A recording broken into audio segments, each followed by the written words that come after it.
J'adopte une bestiole très bizarre. Il faut absolument que je vous présente mon nouveau pote, c'est vraiment trop bien. Bon, vous le savez maintenant, j'aime bien les trucs un petit peu bizarres, vous présenter des choses, et j'ai ici un truc vraiment particulier. Ça, c'est un être vivant. Mais un être vivant hyper flippant. C'est un symbiote. Très intriguant, super spécial, assez unique, vous allez comprendre. Et clairement, je vais l'élever, hein, voilà. Il va falloir qu'on lui trouve un nom. Proposez-moi des noms dans les commentaires, enfin vous allez apprendre à le connaître aussi dans cette vidéo.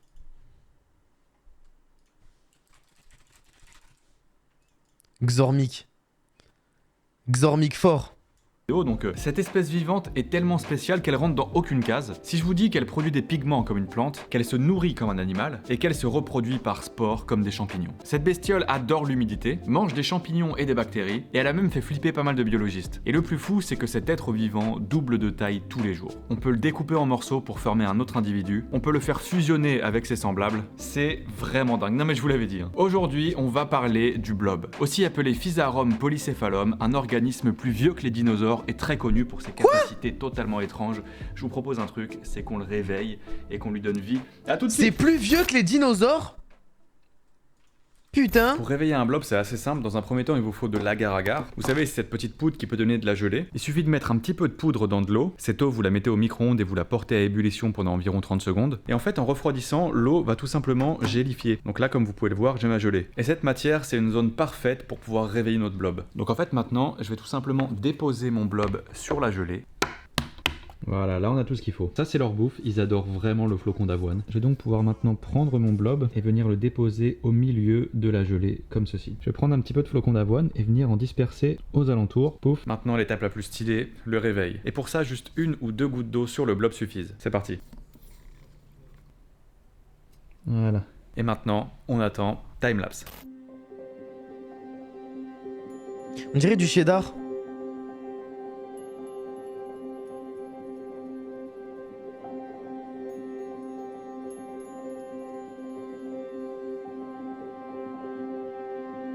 Ok, comme vous pouvez le voir, il a bien grandi, il a l'air en pleine forme, donc ça fait bien plaisir. Il est allé un petit peu piocher sur les différents flocons que j'ai mis, vraiment qui sont à proximité. Et là, on commence à voir qu'il se déplace vraiment sur les flocons qui sont un petit peu plus loin. Donc vraiment, il a la dalle. Par ici, là, on voit qu'il va aller chercher ceux qui sont un petit peu plus loin. Donc je sais pas si je lui en rajoute pour lui remettre un petit peu de bouffe un petit peu plus proche.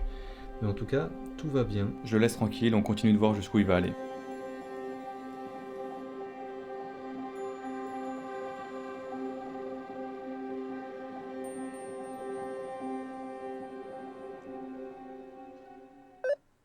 Ah, ça y est, il est en vie, mon petit blob.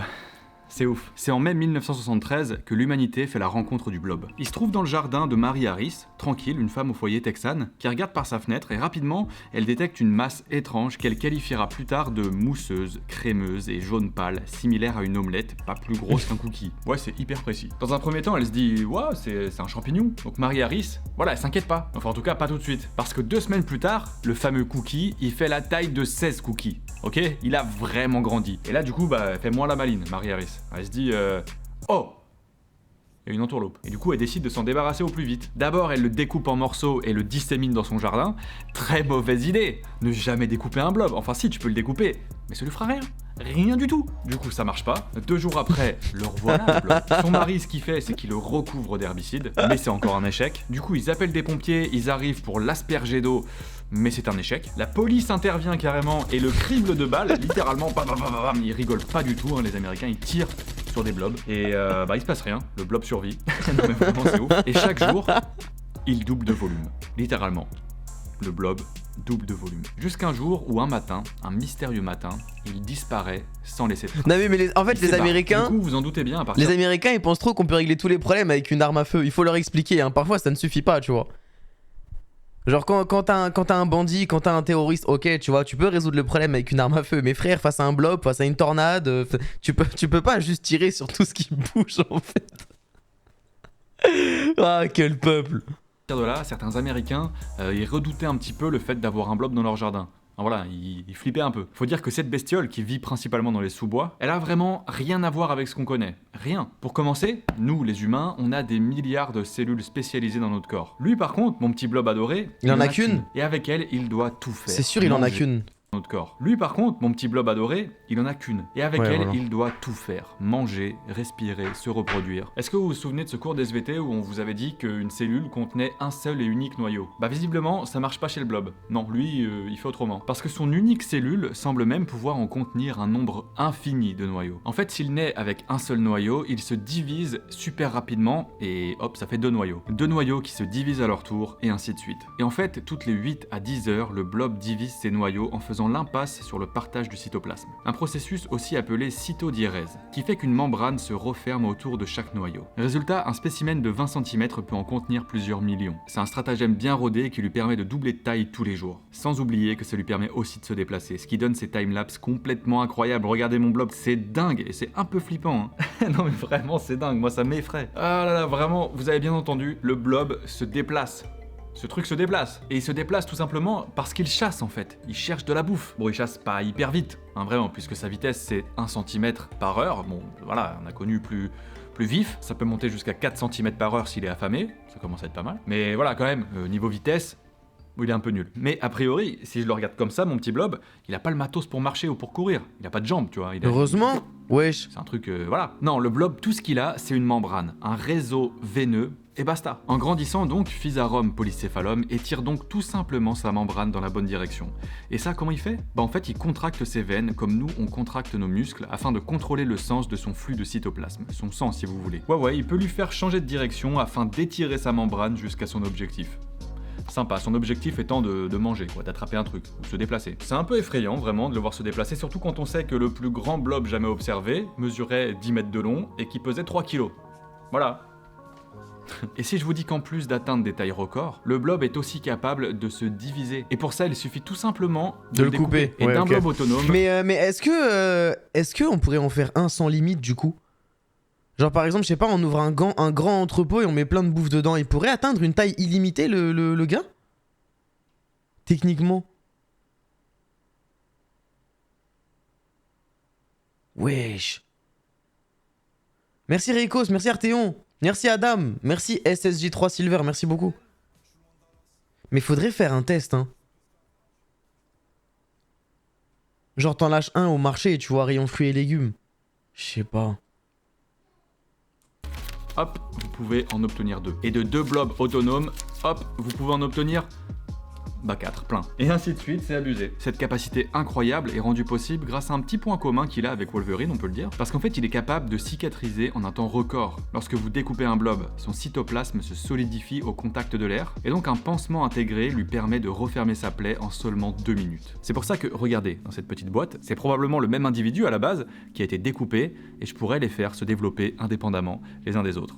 C'est vraiment dingue, vraiment. Donc ce grand malade il cicatrise en 2 minutes, ce qui lui permet en fait de pas se vider de l'intégralité de ce qu'il est. Du coup vous l'avez compris, le blob défie un petit peu toutes les règles biologiques qu'on s'était fixées à la base. Mais encore plus fou, il est j'ai pas la ref à capable cela. d'évoluer, ou plus exactement d'apprendre. Dans pas longtemps, vous allez voir, on va découvrir qu'ils sont plus intelligents que nous. En fait, cet atout d'apprendre lui permet aussi d'en avoir un autre, celui de transmettre son savoir à un autre blob. Pour le découvrir, en fait, les scientifiques se sont servis d'un point faible de la bestiole. Et aujourd'hui, vous êtes chanceux parce que je vais vous le révéler, le point faible, c'est le sel. Il déteste le sel, il aime pas ça. Donc ça paraît pas étonnant, en fait, pour un être vivant qui se déplace sur un sol humide. Donc c'est aussi un deuxième point faible, ça. Mais par accoutumance, pourtant, le blob peut en fait apprendre à l'aimer, ou plutôt à l'accepter. Et c'est ce que les scientifiques ont fait avant de faire fusionner un spécimen avec un autre. Et magie, 3 heures après, le petit nouveau, lui aussi, avait appris à tolérer son pire ennemi. Pour ça, une seule condition, que ces deux étranges créatures restent collées pendant au moins 3 heures. Mais Le temps ouais, de- c'est comme Naruto et multiclonage. Oui, Sofino. Exactement, mec. Naruto, quand il se clone, et que son clone, il apprend un truc, et que il annule son clone, et que le clone, il revient dans son corps, tout ce que le clone, il a appris, Naruto, il l'apprend instantanément. C'est exactement ça, wesh. Non, mais imaginez si un gars, il fusionne avec ça. Non, mais imaginez 5 secondes un film de science-fiction où un boog, il baise avec un blob, et ça crée un humain blob. Et il peut se cloner, se multiplier, Oh non mais frère, manger à l'infini, grandir à l'infini. Ce serait un truc de fou, Blobman.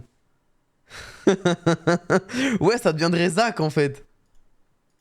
Et merci Asta pour les 5 balles, il m'a dit c'est Shitara Slim Dataken. Mais j'ai pas la rêve, poteau. Nécessaire pour que leur réseau veineux se connecte. Sinon, bah, ça marche pas. Il n'y a pas que dans la transmission de savoir que le blob est un crack. Non, il est assez fort aussi pour résoudre des casse-têtes. L'intelligence d'une bestiole est souvent calculée en fonction de sa capacité à résoudre des labyrinthes. Et donc à ce jeu-là, le blob, il est assez fort. Mieux, il serait même capable d'imaginer des réseaux au moins aussi optimisés que nous. C'est une découverte assez perturbante qui date de 2010. Et en fait, cette année-là, un scientifique a eu une idée. Et si nous reproduisions en miniature la carte de la région de Tokyo, afin de voir comment le blob l'organise en réseau. Pour faire ça, il a installé le blob à la place de la gare centrale et a déposé des flocons d'avoine sur les 36 localités principales de Tokyo. Et dans les 26 heures qui ont suivi, le blob avait colonisé tout l'espace, avant de ne conserver que les lignes les plus optimisées pour se gaver. Un réseau qui a ensuite été comparé au chemin de fer japonais. Résultat, le blob n'a strictement rien à nous envier en matière de génie civil en fait. Et ça, sans notre cerveau ni neurones. Il a pas de cerveau a priori. Donc vraiment, respect. Ok, je résume. Le blob peut atteindre des tailles colossales, être découpé en morceaux, transmettre son apprentissage à la vitesse de l'éclair, et même être un concurrent de taille au jeu de construction. C'est abusé. Et si toutes ces capacités ne suffisent pas à le protéger, en fait il a encore un autre atout dans son sac. Son arme ultime, vraiment le truc... Ça y est, wesh. C'est la sclérote. Un état de dormance encore plus balèze que l'hibernation. Ce que j'ai ici, c'est 2 blobs dans cet état, la sclérote. Lorsque les conditions environnementales ne lui conviennent pas, le blob en fait, il va s'assécher tout simplement, et ça jusqu'à ce que l'environnement lui soit plus favorable. Un état de dormance assez particulier pendant lequel il se réinvente en quelque sorte. Lors de sa sclérote, le blob n'est plus un organisme unicellulaire. Non, en fait il fait des petites équipes de noyaux, et devient multicellulaire. Ne me demandez pas comment il fait ça, les scientifiques eux-mêmes travaillent encore dessus. Son objectif c'est attendre que les conditions lui soient plus favorables pour revenir à la vie. Et cette attente, elle peut durer longtemps. Donc il peut rester dans cet état de dormance très longtemps, genre des années. Tu vois, genre 2 ans à l'air ambiant. Et même encore plus s'il est au frigo. Et clairement jusqu'à 30 ans au congélateur à -80. C'est fou. Une fois réveillé grâce à une petite gouttelette d'eau par exemple, comme je l'ai fait pour notre blob là, d'ailleurs faut lui trouver un nom encore une fois, il peut reprendre tout simplement sa mission sur Terre. Alors le bonus, il se réveille tout simplement plus jeune et plus vigoureux qu'avant. Et ça tombe bien parce que le blob, il a du travail, vraiment. Parce que l'objectif ultime de cet organisme unicellulaire, c'est de faire des bébés blobs en fait. C'est d'ailleurs pour ça qu'il veut atteindre des tailles colossales. Tout simplement car quand le temps est venu de se reproduire, c'est tous ces noyaux qui se transforment en spores alors enfermés dans ces sporanges. Des sortes de petits arbres avec une grosse boule de 0,5 mm de diamètre. Ouais, en fait c'est comme si un homme en âge de procréer se transformait intégralement en spermatozoïde. C'est hyper stylé. Enfin, je sais pas en fait. Les spores sont alors disséminées par le vent ou les animaux, et lorsqu'elles atterrissent en milieu humide, elles vont se transformer alors en amibes alpoïdes. Un petit gamète qui, comme chez nous, ne contient que la moitié des chromosomes. Elle va alors chercher à fusionner avec une autre spore de sexe différent pour former un nouvel organisme. Et bonne nouvelle, en matière de moitié, le blob a l'embarras du choix vraiment. Tout simplement parce qu'il existe 720 types sexuels différents chez Physarum polycephalum. Donc ce petit gamète a donc 719 chances de trouver son âme sœur. Et vraiment c'est peu dire parce que le blob qui sporule libère 2 types sexuels différents. Il peut donc techniquement se reproduire, avec lui-même du coup. Non, je vous avais dit que c'était vraiment dingue. Ah, quel incestueux fils de pute. Vraiment, quand on sait tout ça, moi ça me donne juste envie de lui laisser la planète en fait. C'est bon.